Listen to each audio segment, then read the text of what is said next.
Dobrodošli. Kanal Troja u Srbiji. Predanja, narodna predanja, a posebno vredna narodna predanja o Panonskom moru. O moru po kome su plovile lađe. O moru na čijim obalama su bile alke, vezovi za lađe. Raširene posvud po Balkanu.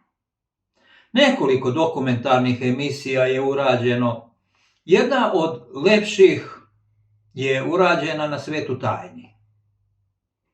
Preko 100.000 pregleda, preko 500 komentara, potvrdama javljanja ljudi o mestima gdje postoje predanja o postojanju alki. Druga urađena je na kanalu Bosanske piramide, Semir Osmanagić. Lepo urađeno, ali jednako tako dobro ispraćeno i ponovo sa mnoštvom komentara. Potvrda kako su u vreme ovih naših posljednjih ratova međunarodne snage, pa čak i helikopterima sa visokih litica skidali alke. I bila je naša želja i sami da malo istražimo, pa smo pronašli nekoliko lokaliteta. Na našem kanalu imate ispraćeno posebno vrednu emisiju na samoj Umci, na brdu Moravci, Moračko groblje. 100 metara nadmorske visine, savršena lokacija za luku u vreme Aleksandra Makedonskog i njegovog obnavljanja Ahilove humke. Nedaleko na susjednoj zapadnoj strani u Mislođinu imali smo želju da obradimo jednako tako priču, ali na brdu na visini od 140 metara o postojanju alke. Nismo stigli, a evo sad smo pronašli emisiju koja obrađuje tu temu. Svi ste čuli za tajne dvorane pod planinom Bucegi u Rumuniji, ali šta ako vam kažem da se pravi ključ zabranjene istorije nalazi mnogo bliže, samo nekoliko kilometara od Beograda. U mjestu Mislođin kod Obrenovca postoji dokaz koji bi mogao da sruši sve što su vas ikada učili u školama. Na samom vrhu brda, gdje danas nema ni kapi vode, lokalni meštani decenijama svedoče o neverovatnom otkriću, džinovskim gvozdenim alkama duboko ukovanim u stene. Zvanična nauka o ovome uporno čuti, ali narod pamti da su ove alke služile za vezivanje brodova. Postavite sebi jedno pitanje, koliki je morao biti nivo vode da bi se brodovi vezivali na vrhovima naših planina? Ovdje priča postaje još opasnija jer se Mislođin savršeno uklapa u teorije da Homerova Troja nije u Turskoj, već upravo ovdje na Balkanu, na potezu između Rušnja i Gabele. Da li su ove alke pripadale floti koja je učestvovala u najvećem ratu antike, dok je Balkan još bio centar pomorskog sveta? Baš kao što su u Rumuniji strane agencije odmah zapečatile dvorane čim su otkrivene zlatne pločice sa nepoznatim pismom, tako se i o Mislođinu danas šapuće samo u krugovima onih koji znaju. Neki svedoci tvrde da te alke nisu od običnog gvožđa, već od legure koju moderna nauka ne može da kopira. Da li je naša istorija namjerno izbrisana da bi sakrili ko smo zapravo bili? Pišite mi šta ste vi čuli o alkama u Mislođinu i zapratite profil Zabranjeno znanje, jer istina više ne može da ostane pod ključem. Obišli smo i u Osipaonici, brdo Vampirača. Pronašli smo nekoliko ljudi koji su bili očevidci, ali nema alke. Nismo je uspjeli pronaći. A onda su naši domaćini pronašli čovjeka koji je bio očevidac uklanjanja upravo jedne od tih stijena sa alkama. Snimak je malo lošiji, ali je vredan i dragocen. Poštovani Jovane, u odnosu na period iz 1963-1964. godine kad su ovdje rađeni radovi na zemlji vezano za izgradnju autoputa, sad kad gledamo brdo u Vampiraču, da li se konfiguracija terena promenila ili ne? Molim vas. Odavde, gde se mi sada nalazimo, ovaj deo koji se spava sa Besišem, odnosno vampiračem, kako je zovu. Ovde je bilo jedno uzvišenje, zemljano, za koje je bilo obraslo šumom, da kažem, nekontrolisano.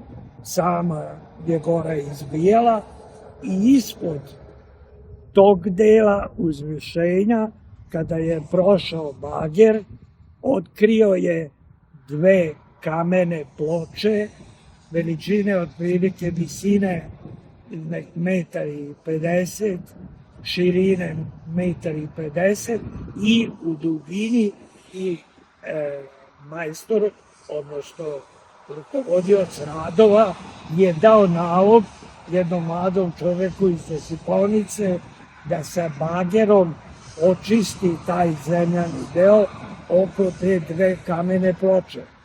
Na vrhu ploča jedna i druga su imale ogromnu alku, veličine, da vam kažem, možda jedno 30 cm, koje su bile ugrađene u deo tih kamenih ploča. Na koji način i kako, nismo to ni uspeli da shvatamo.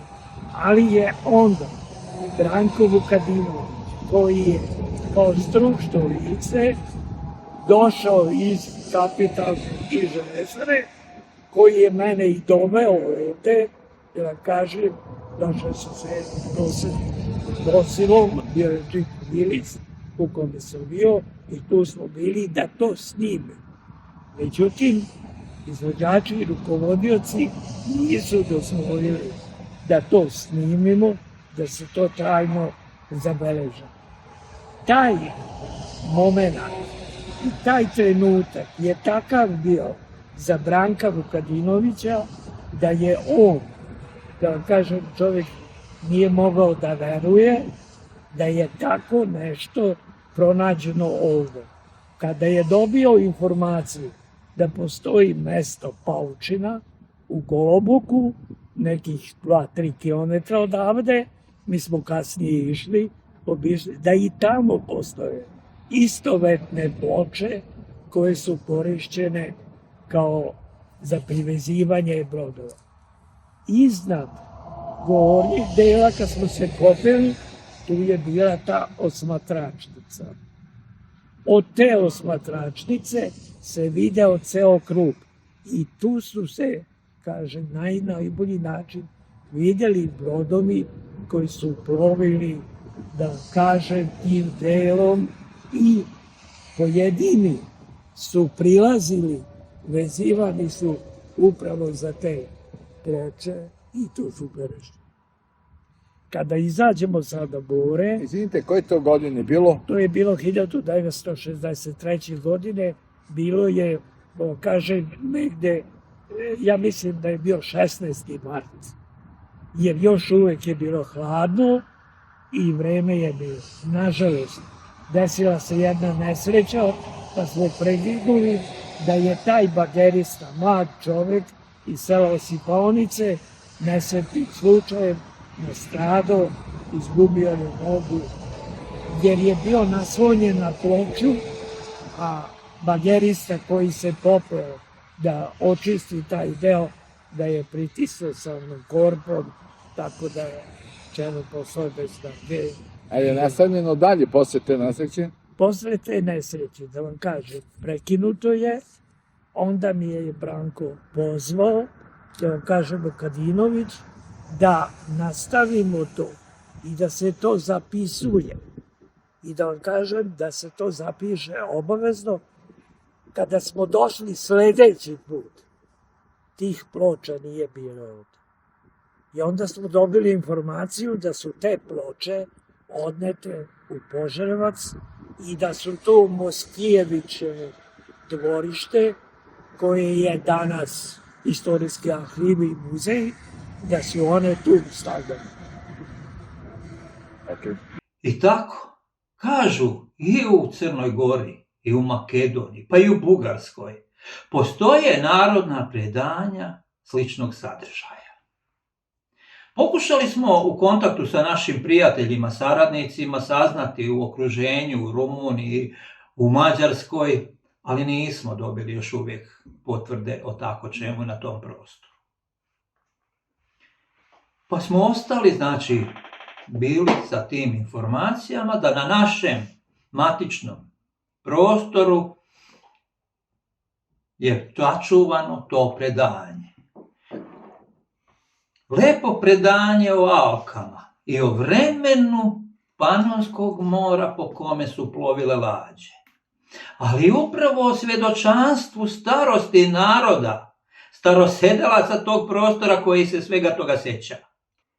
Tako da sjećanje na vreme Panonskog mora može da ima samo narod koji je u vreme njegovog postojanja i živio na njegovim obalama. I evo, juče ili sad pre nekoliko dana iznenađenje. Na YouTube-u kanal, emisija i privuklo nas je slika Alke.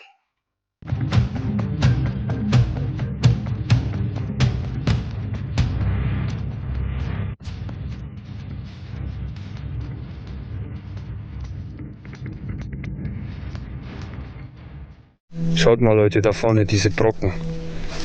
Richtig dicke, fette Brocken. 5-6 Tonnen reichen wahrscheinlich nicht. Was hier wieder schön ist, so schön oben. Im Halbkreis, gell? Ja. Auch hier wieder diese Brocken, ne? Unten.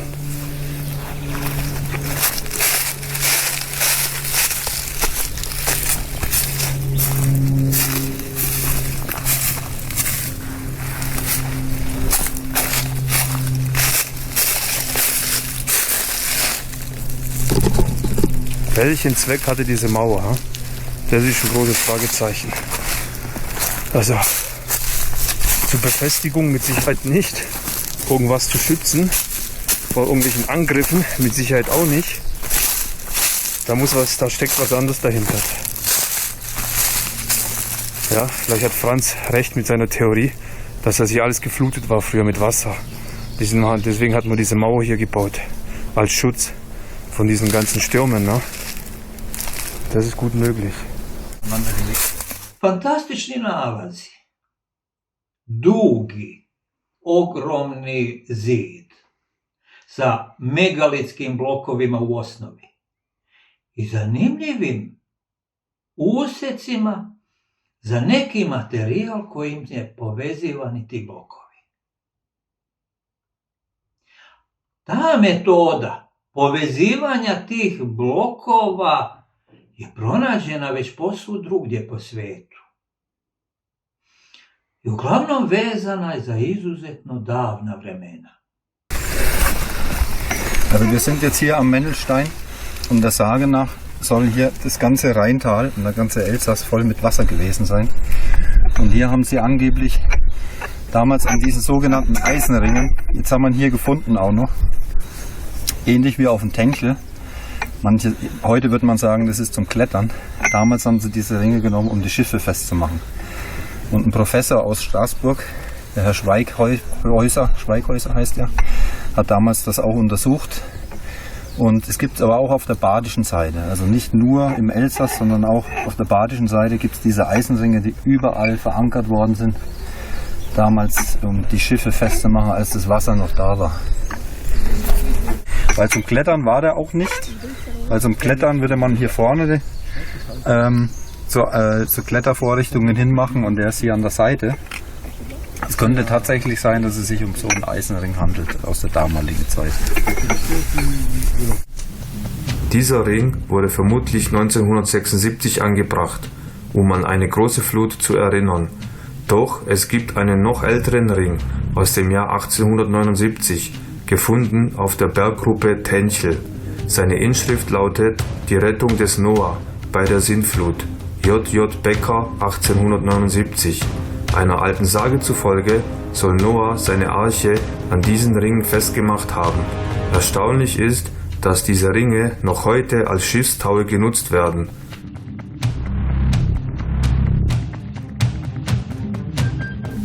Vor etwa 15.000 Jahren, als das Wasser zurückging, wurden sie entfernt und im Rheingraben begann neues Leben, das bis heute fortbesteht. Wir haben lange nach diesen Ringen gesucht und endlich haben wir sie gefunden. Sie bestätigen, dass in jeder Sage ein Fünkchen Wahrheit steckt. Lasst uns das nicht vergessen. Diese Ringe sind mehr als nur Relikte der Vergangenheit. Sie erzählen eine Geschichte, die tief in unseren Erinnerungen verankert bleibt.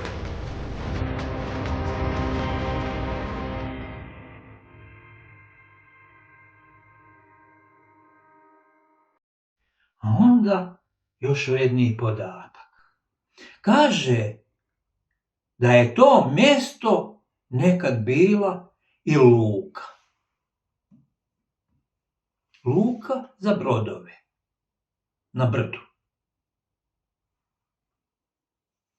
I ono što je zanimljivo, što je ispraćeno, taj podatak je u stvari podatak narodne predaje na austrijskom, njemačkom govornom prostoru.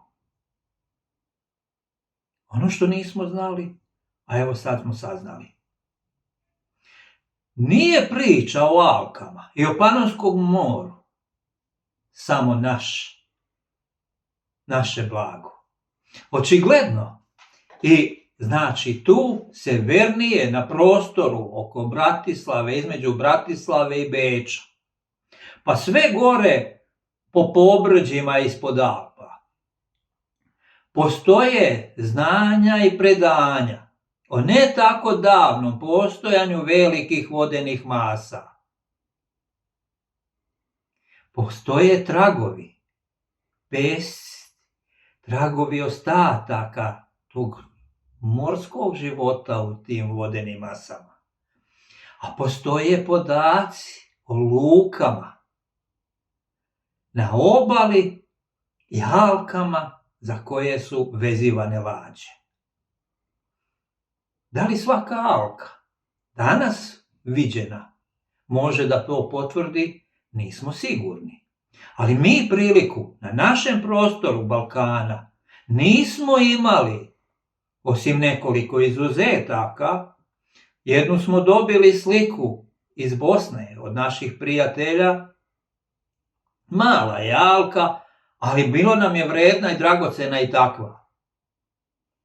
Imamo sliku jednu sa prostora Zapadne Morave.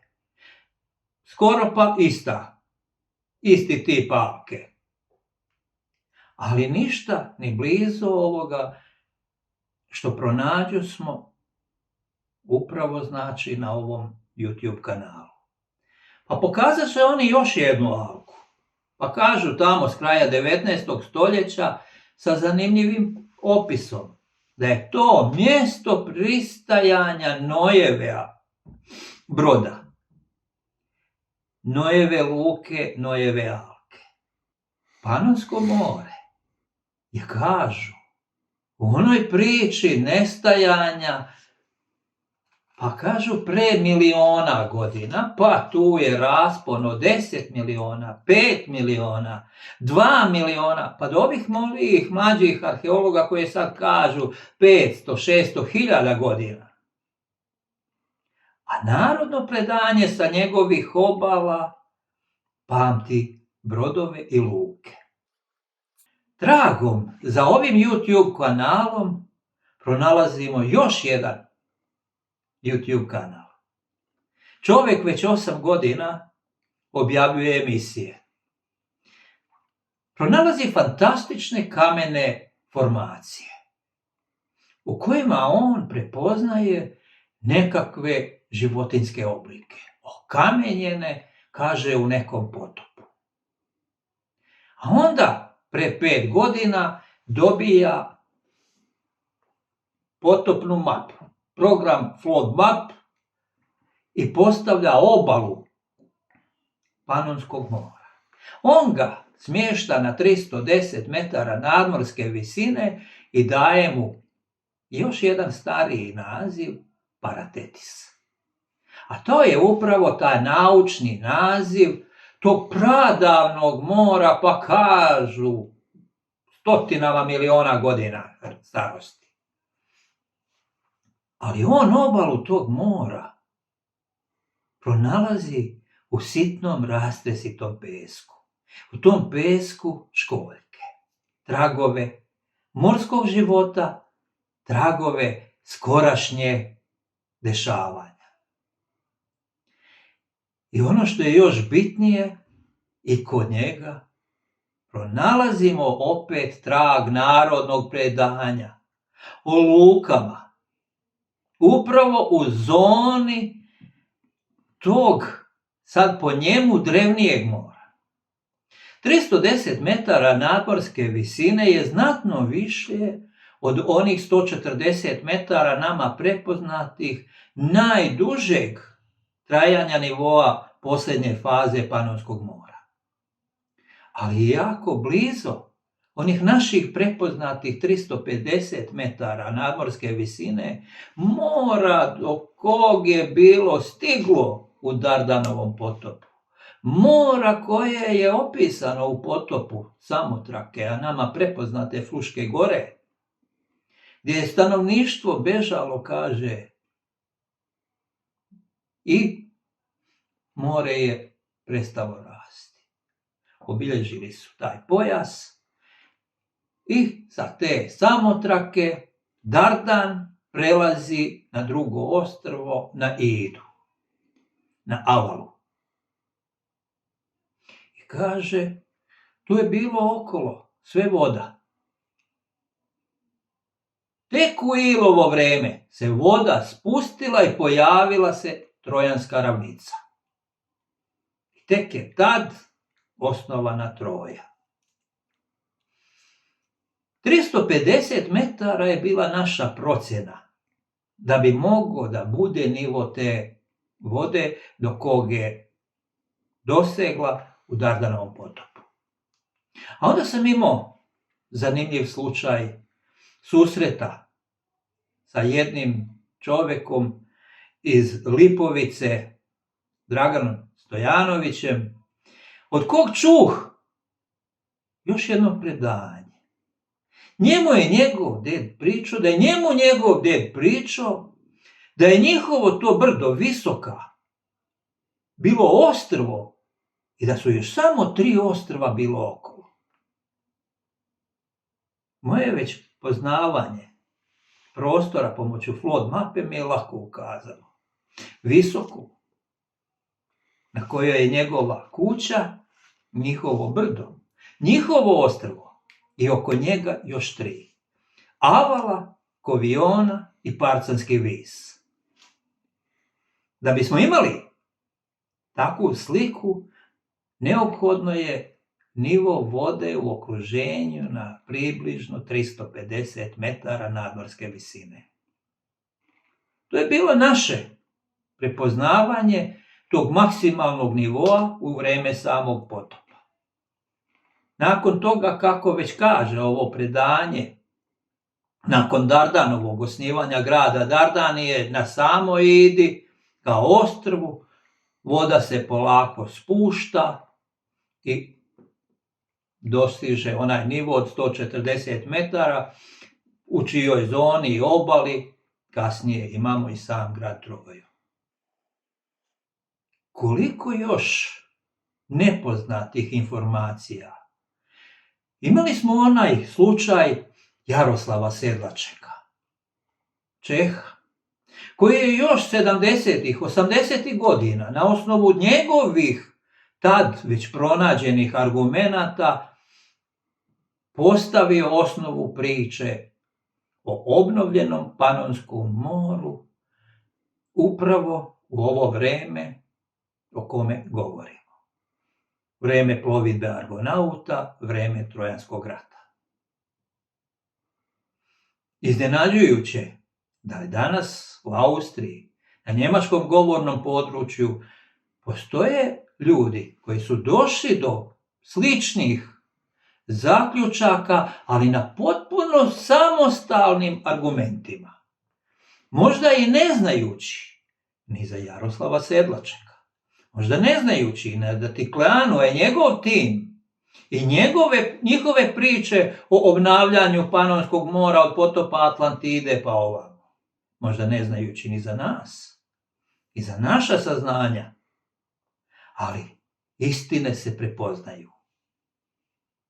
Argumenti upravo različiti daju dodatnu snagu celoj priči. Iz tog razloga,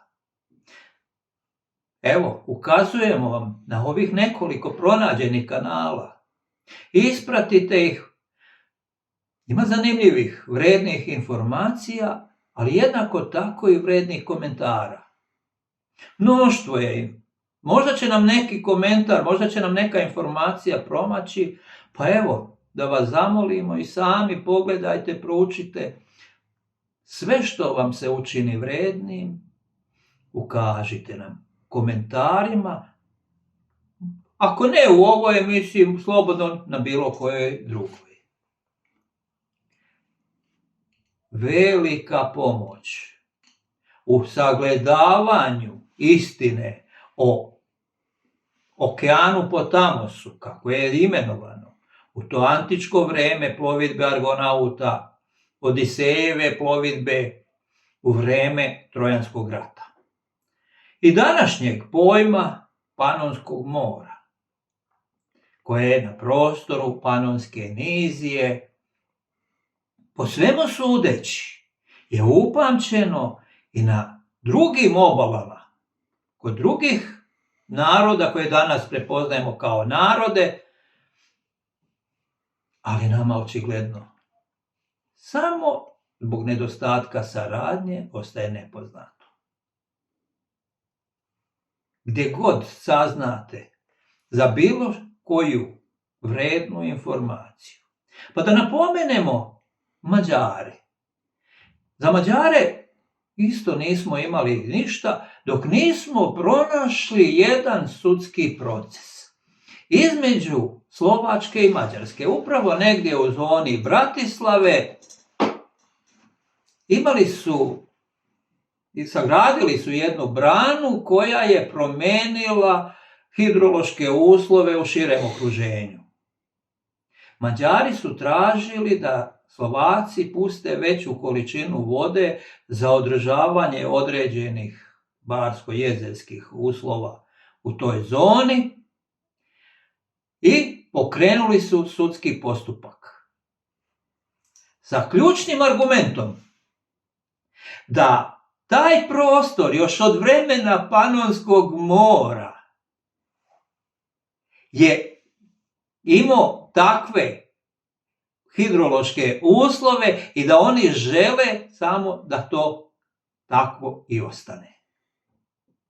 Ali nisu mislili normalno na Panonsko more od pre miliona godina, nego Panonsko more po koje su plovile lađe, koje je ostalo sjećanju stanovnika Panonske nizije.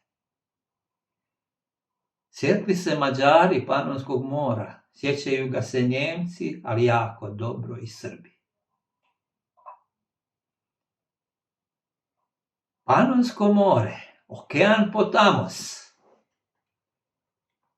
pokreće mnoga nova pitanja. A na čije odgovore možda nećemo dugo čekati. Priključenjem i ostalih naroda sa obala Panonskog mora daje izgled bržem i skorijem prihvatanju tako vrednih činjenica. Nadamo se ne tako teškom putu do prihvatanja ovako dodatno argumentovanih podataka. Toliko za danas. Vi podržite kanal lajkom, podijelite ga da veći broj ljudi se priključi u ovu našu potragu za tim argumentima i bit će već dovoljna pomoć od vas. Vidimo se uskoro. Sa našim istraživanjima možete se detaljnije upoznati kroz 2 knjige. Tvrđava na Banovom brdu kapija Troje, knjiga Ilije Ogorelice, predstavlja rezultat više od 1 decenije istraživanja, u kojoj se stihovi Ilijade i Odiseje upoređuju sa konkretnim topografskim odlikama prostora oko Beograda, istorijskim izvorima i drugim proverljivim podacima. Zlatnoruna Apolonijeva Argonautika je zajedničko delo više autora i otvara mogućnost da se stvarna putanja najslavnijih moreplovaca antike sagleda kroz novu perspektivu. Oslanjajući se na same epove, na dela antičkih i srednjovekovnih pisaca, od kojih smo mnoge sami preveli, kao i na arheološke i geološke nalaze i živa predanja iz svih srpskih krajeva, knjiga gradi čvrstu i logički zasnovanu hipotezu o kretanju Argonauta. Više o ovim izdanjima možete pronaći na našem sajtu trojasrbija.com, gde ih možete i poručiti.